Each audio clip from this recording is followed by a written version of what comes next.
Prilly Latukonsina, ya namanya kini sedang sering disebut karena telah memiliki kekasih baru. Namun hingga sampai saat ini belum mengenalkan pacar barunya ke publik. Namun baru-baru ini pun Prilly akhirnya memberikan sinyal bahwa dirinya saat ini sudah tak sendiri lagi. Dengan adanya kekasih yang saat ini masih dirahasiakan namanya, Prilly Latukonsina pun mengaku jika dirinya serius dengan hubungannya yang saat ini ia jalani dengan kekasih barunya. Aku tuh kalau punya hubungan nggak serius, Mas. Tapi kalau emang tidak berjalan dengan lancar atau tiba-tiba tidak jodoh ya berarti karena nggak cocok. Tapi nggak pernah ada niat untuk main-main dulu deh, nggak ada niat untuk kayak gitu karena buang-buang waktu ya kalau mau main-main doang. Yang pasti serius, tapi kan kita nggak tahu jodoh ya. Jadi ya jalanin aja keseriusan itu, nanti kita lihat jalan Tuhan gitu. Jodoh apa enggak gitu. Yang lagi berhubungan baik udah pasti ada. Dan ya udah kita saling support aja sih, saling support masing-masing dan ya saling mendukung pekerjaan masing-masing aja. Kalau mama papaku tuh kenal sama semua orang ya, yang bahkan temen syuting aku, sahabat aku, orang terdekat tuh pasti mama papa kenal karena aku anak rumahan. Jadi udah pasti apalagi PPKM gini dan lagi COVID gini nggak bakalan boleh keluar rumah gitu. Jadi pasti kalau mau main ya di rumah. Jadi udah pasti orang tua kenal. Setelah memberikan sinyal terkait kekasih barunya, Prilly Latukonsina pun sempat mengungkapkan jika dirinya merahasiakan hubungannya karena belajar dari pengalaman sebelumnya ketika Prilly masih menjadi kekasih dari Maxime Bautier saat publik mengetahui status tersebut. Selain itu, Prilly pun juga menggambarkan sosok dari sang kekasih yang memiliki sifat baik dan mempunyai pergaulan yang baik. Karena ngapain juga gitu, tapi nggak yang sok-sokan backstreet atau apa, cuma emang nggak ngeposting aja karena bukannya karena takut apa, cuma kenyamanan kita berdua gitu. Ngapain juga gitu, tapi nggak yang sok-sokan backstreet atau apa, cuma emang nggak ngeposting aja karena bukannya karena takut apa, cuma kenyamanan kita berdua gitu. Sebenarnya lebih ke mungkin aku nggak publish gimana aku pacaran atau hubungan aku tuh demi menyelamatkan hubungan ini gitu. Karena kan takutnya nanti omongan netizen gimana. Ya namanya manusia pasti kepikiran, ngebaca komen tuh pasti kepikiran. Jadi ya mendingan low key aja gitu. Lagian aku juga lebih pengen orang tuh buka Instagram aku pengen ngelihat karya aku gitu, pengen ngelihat bisnis aku, bukan pengen ngelihat pacar aku gitu. Pengalaman kan di publish akhirnya nanti pas nggak jadi atau nggak jodoh pada berantem kayak gitu tuh males ngelewatinnya, jadi kayak santai aja. Tapi nggak ditutup-tutupin juga kok, kalau detail pasti juga tahu. Poin plusnya yang pasti baik, terus keluarganya baik, pergaulannya juga baik-baik, terus pendidikannya bagus. Udah sih kayak gitu. Pertimbangan aku nggak yang gimana-gimana kok, yang penting baik, terus dia peduli akan pendidikan, terus dia tahu mau kemana, ntar ke depannya mau gimana, visinya apa sebagai laki-laki. Udah gitu aja sebenarnya sih. Mama tuh santai banget, maksudnya aku punya pacar boleh, enggak juga nggak apa-apa, nggak yang dipaksa-paksa atau gimana. Selagi akunya happy dan selagi nggak dibikin pusing, ya pasti disupport. Yang penting ngeliat anaknya nggak pusing aja, ngeliat anaknya tetap happy gitu.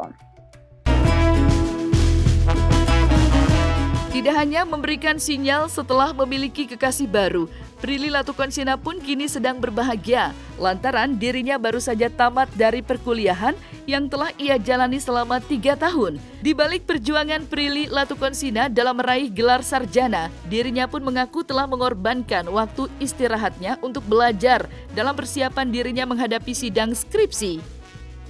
Wah, perjuangannya panjang banget, 3,5 tahun. Panjang banget pastinya perjalanannya 3,5 tahun.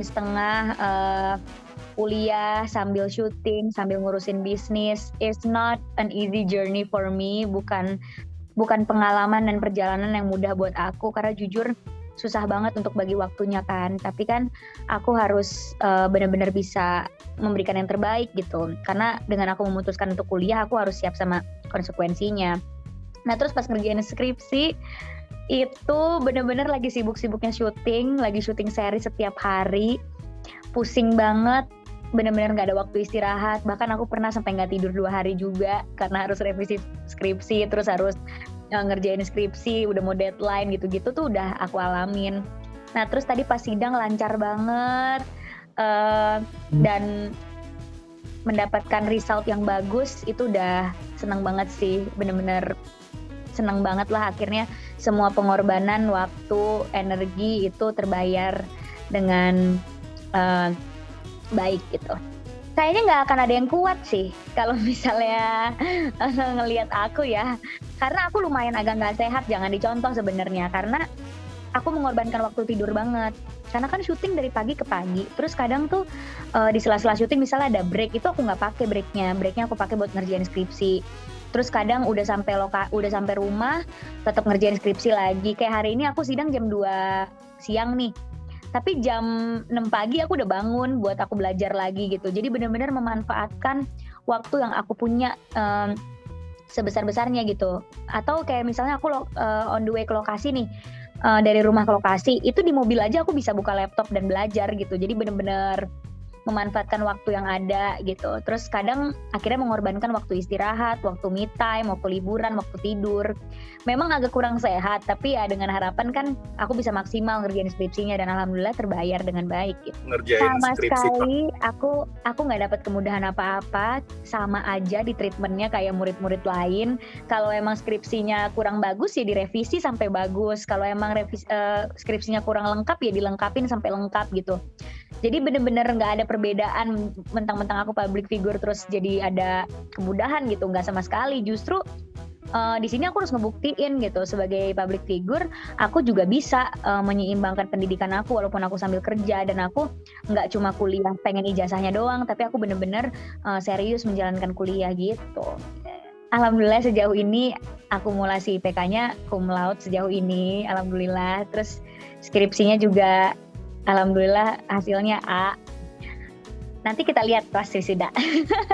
Ngedrop yang sampai kayak gitu enggak sih, alhamdulillah banget ya. Karena aku tetap jaga kesehatan, tetap minum vitamin. Apalagi lagi COVID kayak gini udah pasti dopingnya banyak banget. Dimana aku harus syuting, harus keluar rumah, harus ketemu banyak orang gitu. Jadi memang aku ngelakuin swab rutin, minum vitamin banyak, kadang suntik vitamin juga. Jadi alhamdulillah kalau sampai drop yang sampai kayak gitu enggak sih, alhamdulillah.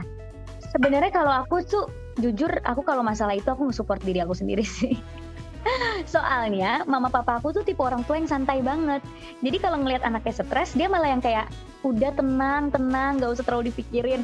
Nah sedangkan aku kan butuh motivasi yang bisa ngebuat aku akhirnya ngerjain lagi dan semangat lagi kan. Jadi aku yang kayak cuma inget tujuan awal aku apa, terus aku inget ini tinggal dikit lagi. Terus aku juga sayang IPK aku udah bagus, masa sih di skripsi nyerah. Terus gimana topik skripsi aku bisa kepake banget untuk aku kerja gitu-gitu sih. Jadi itu yang membuat aku kayak oke, harus dilanjutin lagi nulisnya gitu.